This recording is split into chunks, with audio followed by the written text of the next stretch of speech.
বিসমিল্লাহির রহমানির রহিম। এডিট করে খণ্ডিত অডিও বিভিন্ন গণমাধ্যমে প্রকাশ করে আমাকে হেয় প্রতিপন্ন করার অপচেষ্টার প্রতিবাদে সংবাদ সম্মেলন। প্রিয় সাংবাদিক ভাই ও বোনেরা, আসসালামু আলাইকুম। একটি প্রকৃত ঘটনা আপনাদের সামনে উপস্থাপন করার জন্য আমন্ত্রণ জানিয়েছি। আপনারা আজকের এই সংবাদ সম্মেলনে উপস্থিত হয়েছেন, এই জন্য আমি কৃতজ্ঞতা জানাচ্ছি। প্রিয় সাংবাদিক ভাই ও বোনেরা, গত এপ্রিল মাসে জামালপুর জেলা প্রশাসকের কার্যালয় হতে সনকান্দা চর যথার্থপুর বালু মহলের ইজারার দরপত্র আহ্বান করা হয়। সেই মোতাবেক আমরা ইজারার দরপত্র ক্রয় করি। 19 এপ্রিল দরপত্র দাখিলের দিন ধার্য ছিল। আগের দিন অর্থাৎ 18 এপ্রিল জামালপুর সদর আসনের এমপি জনাব অ্যাডভোকেট শাহ মোহাম্মদ ওয়ারেস আলী মামুন ভাই মহোদয়ের বরাত দিয়ে জামালপুর সদর উপজেলা বিএনপি সাধারণ সম্পাদক মোহাম্মদ রুহুল আমিন মিলন, জেলা মৎস্যজীবী দলের সভাপতি মোহাম্মদ আব্দুল হালিম আমাকে সহ ইজারার শিডিউল ক্রয়কারীদের এমপি সাহেবের চেম্বারে ডেকে নেয়। রুহুল আমিন মিলনের ফোনে আমার সাথেও এমপি মহোদয়ের কথা হয়। এমপি সাহেবও আমাকে সমঝোতার জন্য আহ্বান জানান। যেহেতু আমি 9 নং ওয়ার্ডের বাসিন্দা, আমরা অধিকাংশ ইজারার শিডিউল গ্রহীতারা এমপি মহোদয়ের ব্যক্তিগত চেম্বারে একত্রিত হই। সেদিন রাত্রে রুহুল আমিন মিলন ও যুবদলের সাবেক সাধারণ সম্পাদক মিজানুর রহমান মিজান বাকি শিডিউলগুলো বাড়িতে গিয়ে জমা নেন।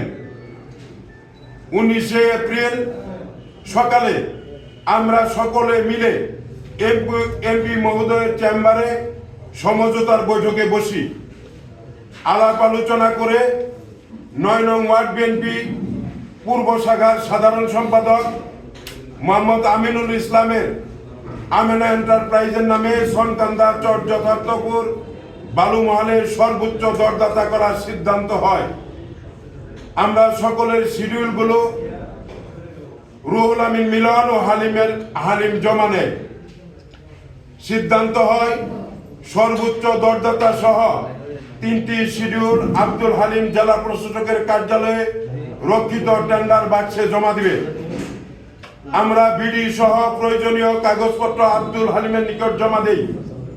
পরে জানতে পারি আমাদের সমঝোতা সিদ্ধান্তের বাইরে গিয়ে আমিনুল হালিমের বক্তব্য অনুযায়ী জামালপুর সদরের এমপি মহোদয়ের নির্দেশে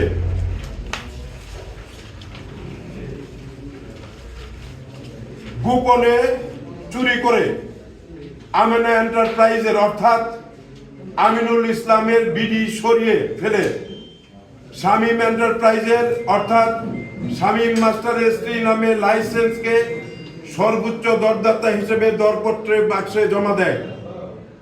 আমেনা এন্টারপ্রাইজের অর্থাৎ আমিনুলের শিডিউল বিডি ছাড়াই দরপত্র বাক্সে জমা করে মূলত এমপি মহোদয়ের নিয়ন্ত্রণে নেওয়ার জন্য এই ঘটনা ঘটিয়েছে। এই ঘটনার পর বালু মহলের সাথে জড়িত সকলেই সংক্ষুব্ধ হন। এই এলাকার সন্তান হিসেবে আমাকে এবং সমঝোতা বৈঠকে উপস্থিত নেতৃবৃন্দের উপর বিশ্বাস ভঙ্গের অভিযোগ করে এক পর্যায়ে আমি নিজেও এমপি মহোদয়কে ফোন দেই। তিনি ফোনে সাড়া না দেওয়ায় আমি হালিমকে ফোন দেই। হালিমও ফোনে সাড়া দিচ্ছিল না। তাতে উপস্থিত সকলে আরো বেশি ক্ষুব্ধ হয়ে ওঠে। এক পর্যায়ে হালিম ফোন ধরলে আমি তাকে জিজ্ঞেস করতেই বলে এমপি সাহেবের নির্দেশে সে এই কাজ করেছে। যদিও অডিওতে এই অংশটুকু কেটে ফেলা হয়েছে, সে অনেক উল্টাপাল্টা কথা বলেছে। আমাকে রাগান্বিত করে কৌশলে আমাদের কথাবার্তা রেকর্ড করেছে। সেই ফোন রেকর্ডটি এডিট করে কাটছাঁট করে গণমাধ্যমে সরবরাহ করেছে, যা গত 2 দিন যাবৎ বিভিন্ন গণমাধ্যমে প্রচারিত হচ্ছে। প্রিয় সাংবাদিকগণ, ফোনে কথা হয়েছে 19 এপ্রিল, যা এডিট করে প্রচারিত হচ্ছে গত 2 দিন যাবৎ, অর্থাৎ 3-4 তারিখ এটা প্রচার হয়েছে। আমাকে ব্যক্তিগত, সামাজিক, রাজনৈতিকভাবে হেয় প্রতিপন্ন করার জন্য এই অপচেষ্টা চালিয়েছে। আমি এর তীব্র নিন্দা ও প্রতিবাদ জানাই। প্রকৃত ঘটনাটি আপনাদের মাধ্যমে প্রকাশ করে দেশবাসীকে সত্য ঘটনা জানানোর জন্য বিশেষভাবে অনুরোধ করছি। ধন্যবাদ জানাতে শেখ মোহাম্মদ আব্দুল সুবহান, সভাপতি, জামালপুর জেলা শ্রমিক দল।